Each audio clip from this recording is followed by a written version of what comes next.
हरिओम। एक दूध को यदि हम फाड़ दें तो छेना बन जाता है। उसी दूध को यदि हम जमा दें तो दही बन जाता है। और उसी दूध को यदि हम मथ दें तो मक्खन निकल आता है। दूध पे कोई फर्क नहीं पड़ता है, बल्कि और निखर जाता है। दूध फाड़ा गया तो छेना बन गया और पौष्टिक हो गया,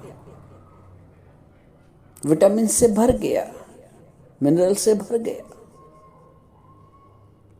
दही जमाया गया तो और दोगुने दाम पे बिकने लगा। दूध 60 रुपए किलो लीटर तो दही 120 रुपए और श्रेष्ठता को पा गया। और यदि मथ दिया गया तो उसकी श्रेष्ठता का तो पारावार ही नहीं कोई। वो मक्खन बन गया मथने के पास। एक ज्ञानी का जीवन भी ऐसा ही है, दूध की तरह, अपने आप में भी शुद्ध, पवित्र, निर्मल। और यदि किसी ने 2 बात सुना दी, इसे छेना फाड़ा जाता है। किसी ने हृदय को चोट भी पहुंचा दी, ठेस भी लगा दी, अपने तानों से, अपने वचनों से, अपने शब्दों से, अपने व्यवहार से, अपनी वाणी से। तो जैसे दूध फटने के पश्चात छेना बन गया और पौष्टिक हो गया और गुणों से भर गया, ज्ञानी की स्थिति भी वैसी रहती है। ज्ञानी ताने सुनने के पश्चात, उल्हाने सुनने के पश्चात, निंदा, अपशब्द के बाद और निखर जाता है। वो अपने आत्म तत्व में मस्त रहता है। दुनिया कितना भी तिरस्कार करे, जैसे दूध को फाड़ते हैं, कबीरा बिगड़ गयो रे, दही के संग दूध भी बिगड़े, बिगड़ बिगड़ वो तो माखन भयो रे।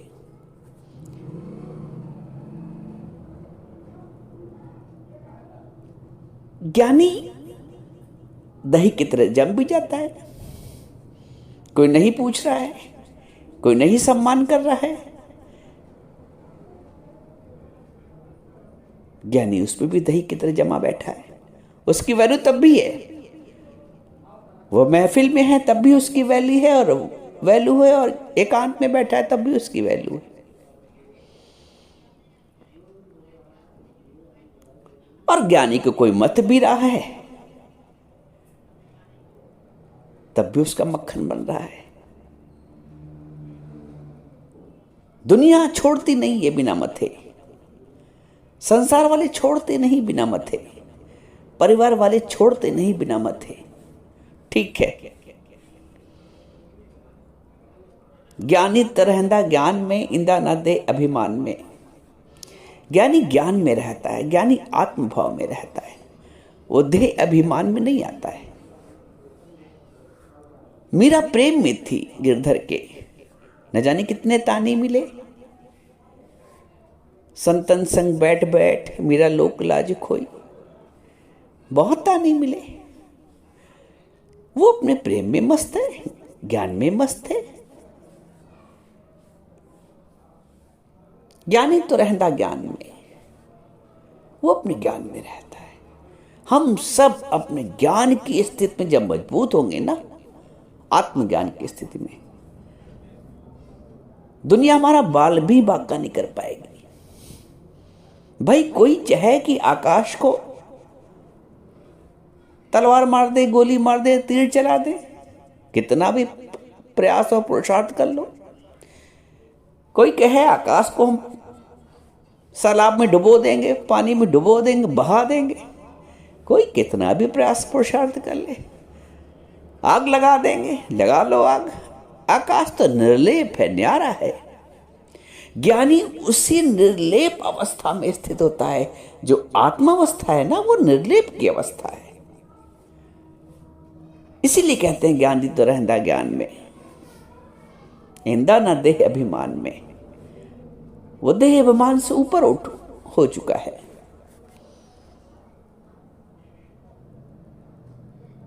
मुझे गरज न और सहारों की, एक तेरा सहारा काफी है। जब तुम बाहर वालों के सहारों की गरज करोगे, किसी के रहने से सुख है, किसी के मीठा बोलने से सुख है, किसी के सम्मान देने से सुख है, ये सब बाहर के सहारे हैं।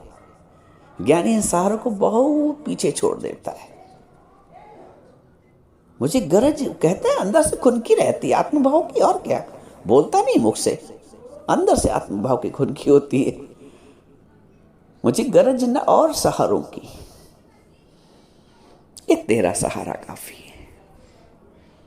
डिक्लेयर कर देता है, उद्घोषणा कर देता है इस बात की अपने मन ही मन। एक तू जो मिला सारी दुनिया मिली, उसको प्रभु का इतना बड़ा सहारा रहता है। कहता है तू जो मिला सारी दुनिया मिली। तो एक के मिलने से सारी दुनिया की प्राप्ति की अनुभूति होती है। एक परमात्मा के मिलने से, एक गुरु के मिलने से सारे दुनिया के सुखों की अनुभूति होती है, सुखों की प्राप्ति की अनुभूति होती है। इसलिए ज्ञानी मस्त रहता है। जब आशिक मस्त फकीर बना, फिर क्या दिलगिरी है बाबा। ज्ञानी आशिक मस्त और फकीर है। ज्ञानी आशिक है, एक आशिकी हो उसकी हो गई एक परमात्मा से। मीरा ने आशिकी की गिरधर से ना, प्रहलाद ने आशिकी की ना परमात्मा से, नारायण से। जब आशिक मस्त फकीर बना, आशिक मस्त होते हैं, तेरी महफिल के दीवाने नशे में चूर रहते हैं। वो इस दुनिया में रहने पर भी दिल से दूर होते हैं। उनके पास दिलगिरी नहीं है, क्योंकि दिल के तो टुकड़े होते ही रहेंगे। कोई यहां गिरा, कोई वहां गिरा। दिल के दिलदारी दिलगिरी करोगे तो दिल के टुकड़े तो होते ही हैं।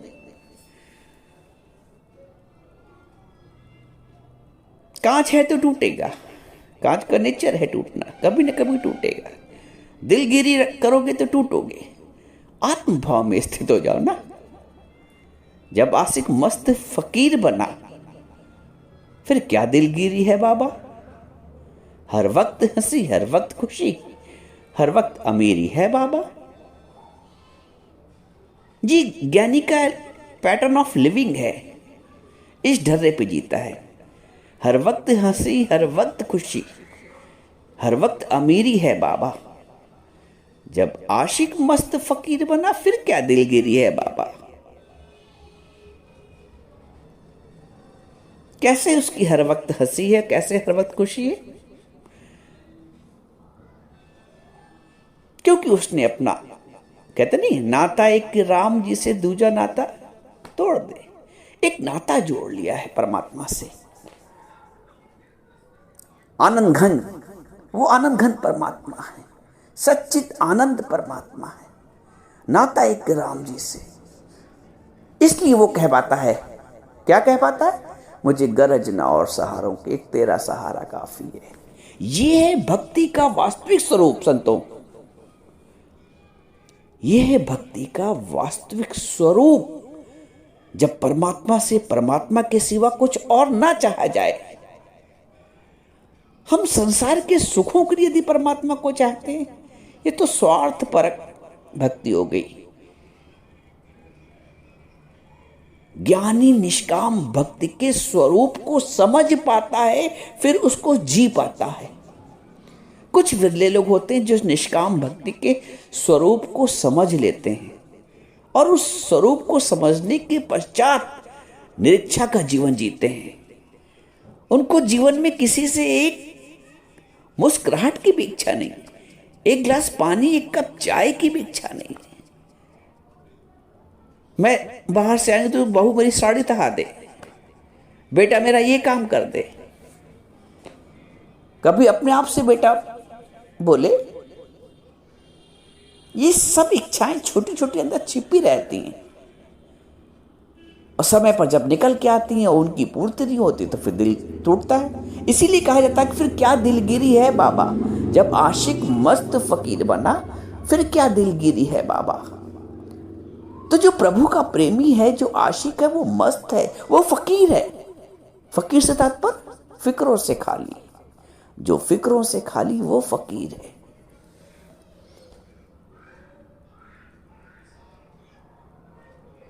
फिक्र से कौन खाली हो पाता है?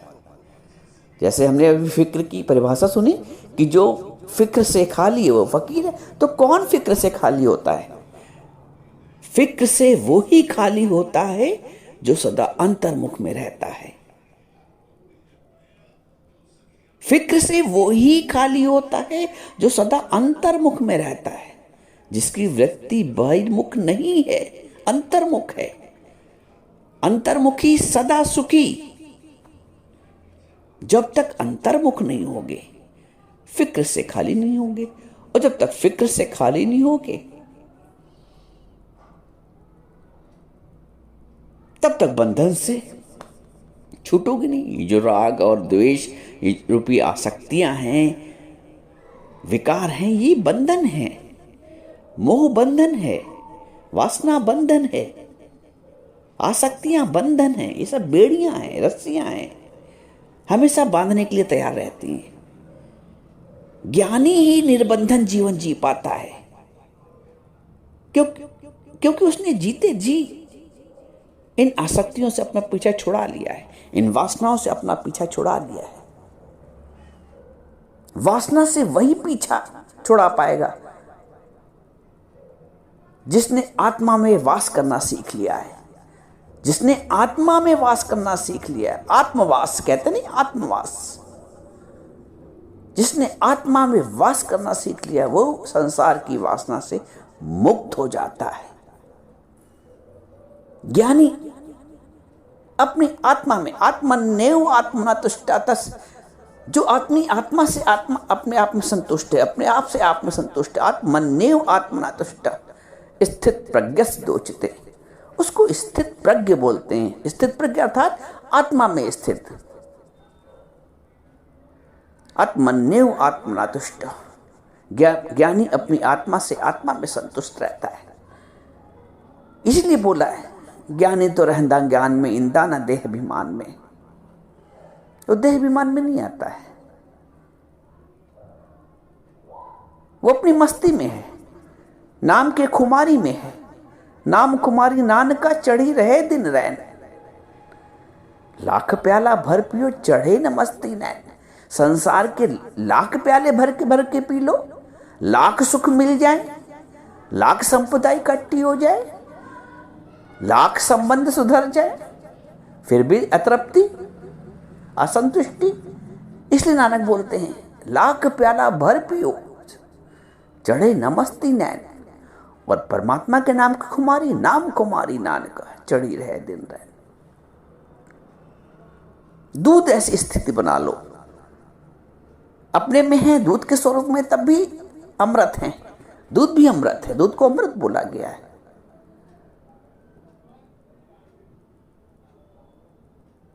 पहला भोजन तो जीवन देने के लिए दूध ही है, दूध रूपी अमृत, चाहे वो शिशु हो चाहे वो पशु हो।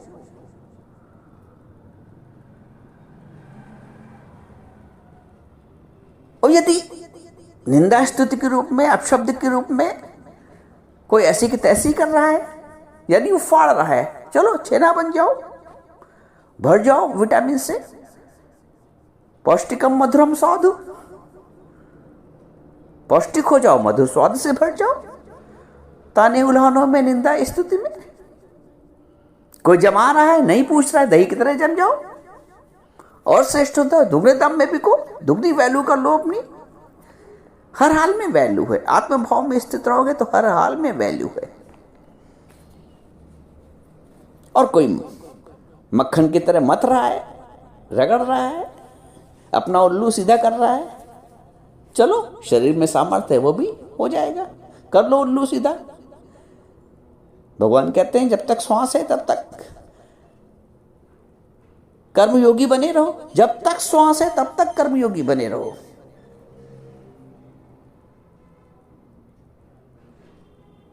कर्मयोगी का जो कर्म है वो बंधन में नहीं आता, क्योंकि उसका योग, उसके कर्म को योग हो गया परमात्मा से। वो परमात्मा के निमित्त कर्म करता है, परमात्मा के लिए कर्म करता है, परमात्मा के भाव से कर्म करता है, इसलिए वो कर्मयोगी है।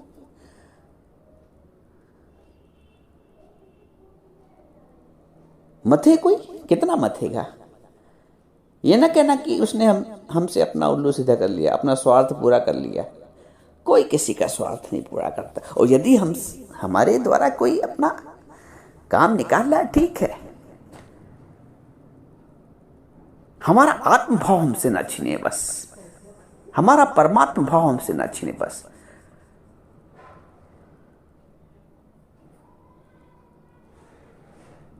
कोई क्या कर लेगा? स्वामी रामतीर्थ कहते हैं, कहां है वो दुख जो मुझे दुखी कर जाए? कौन से ऐसे शब्द हैं जो मुझे भेद जाएं, मुझ आत्मा को? मृत्यु में भी ताकत नहीं, रामतीर्थ बोलते हैं, कि मेरा सामना करे। अरे मुझ आत्मस्वरूप का,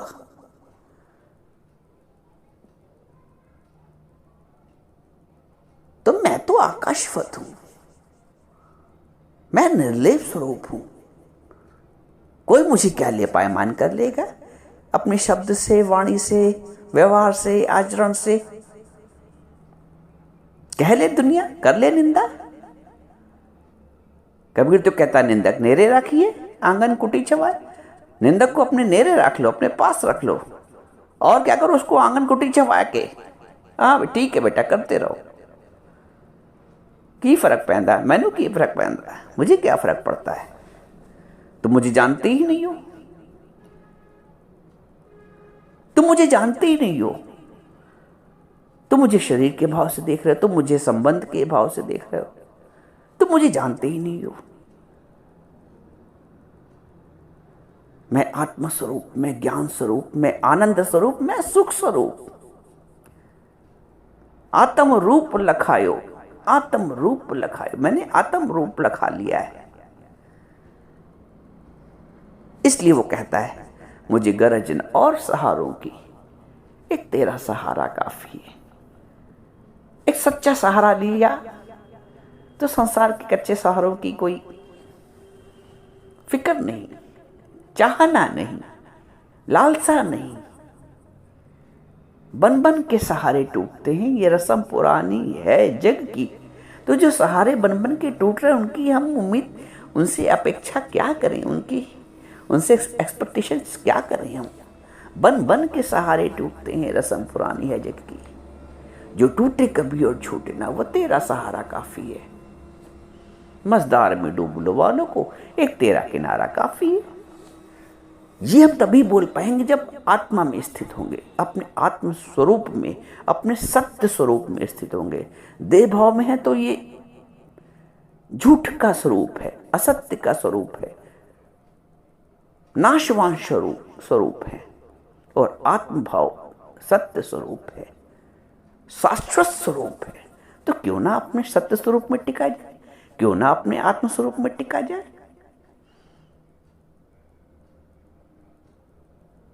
देह भाव से आत्म भाव की यात्रा ही सबसे बड़ी तीर्थ यात्रा है। मनुष्य जन्म पाकर यदि किसी ने इस यात्रा को नहीं किया, इस तीर्थ यात्रा को नहीं किया, उसकी शरीर में आने की, संसार में आने की जो यात्रा है ना, देह प्राप्ति का जो उद्देश्य है, वह अधूरा रह जाएगा यदि किसी ने ये यात्रा नहीं की। देह भाव से आत्म भाव आने की तीर्थ यात्रा, ये बड़ी तीर्थ यात्रा है। और जब तक हम ये तीर्थ यात्रा नहीं करेंगे, हम अपने जीवन की पूर्णता को नहीं प्राप्त कर सकते, पूर्णता की अनुभूति नहीं कर सकते, आत्म तत्व की अनुभूति नहीं कर सकते, भगवत स्वरूप की अनुभूति नहीं कर सकते। इसलिए हर वक्त खुशी, हर वक्त हंसी, हर वक्त खुशी, हर वक्त अमीरी है बाबा। जब आशिक मस्त फकीर बना, फिर क्या दिलगिरी है बाबा। अपने आत्म स्वरूप में स्थित रहो, अपने मूल स्वरूप में स्थित रहो। बाहर की परिस्थितियां कैसी भी आ जाएं, जमाने वाली, फाड़ने वाली, मथने वाली, हम तीनों परिस्थितियों में खुश हैं। दूध तीनों परिस्थितियों में खुश है और दूध तीनों परिस्थितियों में प्रसन्न है। वो कहता और भी श्रेष्ठता हासिल हो जाती है। तो संसार में जो ज्ञानी है ना, वो तीनों परिस्थितियों में प्रसन्न है।